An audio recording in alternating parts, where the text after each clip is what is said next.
بسم اللہ الرحمن الرحیم۔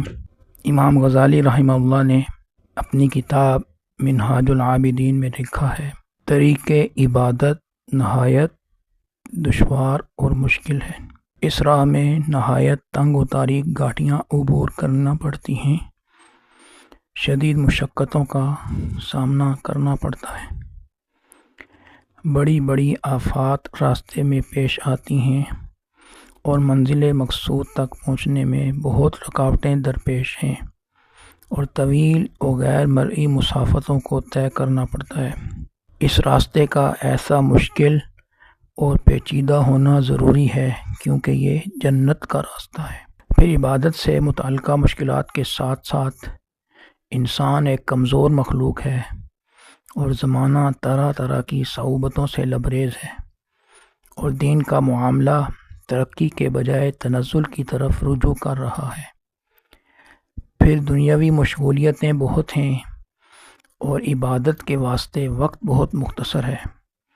ادھر انسان کی عمر بہت کم ہے اور مزید یہ کہ انسان اعمال صالحہ کی بجا آوری میں بہت لاپرواہی کرتا ہے، یعنی خشوع اور خضوع وغیرہ کا خیال بہت کم رکھتا ہے، اور جس ذات نے اعمال کو پرکھنا ہے وہ انتہائی بصیر ہے۔ ان تمام پریشانیوں کے ساتھ ساتھ موت ہر ثانیہ قریب آ رہی ہے اور انسان کو جو سفر درپیش ہے وہ بہت طویل ہے۔ مندرجہ بالا مشکلات میں گرے ہوئے انسان کو پتہ ہونا چاہیے کہ اس خطرناک اور ضروری سفر کا توشہ صرف عبادت ہے، اور سفر میں زاد راہ کا ہونا ضروری ہے، اور اس زاد راہ کو فراہم کرنے کا وقت اس تیزی سے گزر رہا ہے کہ ہرگز واپس نہیں آئے گا۔ اس زاد راہ کو فراہم کرنے کا وقت اس تیزی سے گزر رہا ہے کہ ہرگز واپس نہیں آئے گا۔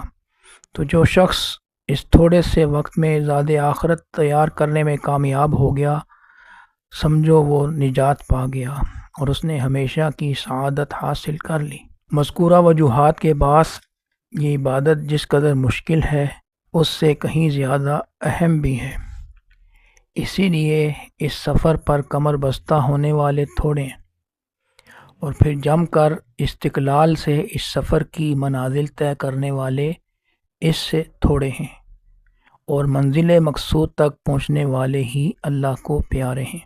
انہی کو اللہ نے اپنی محبت و معرفت کے لیے چنا اور منتخب کیا، پھر یہی لوگ جنت الفردوس کے مستحق بنتے ہیں اور اس کی رضا کا مقام پاتے ہیں۔ اللہ تعالی ہمیں اپنی رحمت سے سعادت مند کرے اور کامیاب لوگوں میں شامل کرے۔